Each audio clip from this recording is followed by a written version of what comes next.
یو بزرگ فرمایي چې په ما باندې 300 روپۍ قرض وي او د غریبۍ له وجې نه ما سره دومره روپۍ نه وي چې ما دا قرض ادا کړی وی.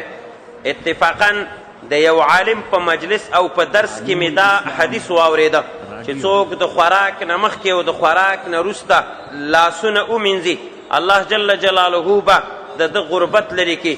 وایي ما دا سنت طریقه وګڼله او په دې باندې مې عمل وکړو. دا مې عقیده وه چې دا د نبی صلی الله علیه وسلم نه خبره نقله ده او دا رښتیا ده.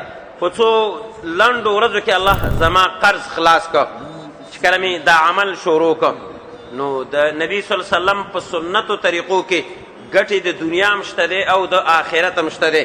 ګورئ په یو سنت نبوي باندې الله د ده هغه ډېر قرض خلاص کړ.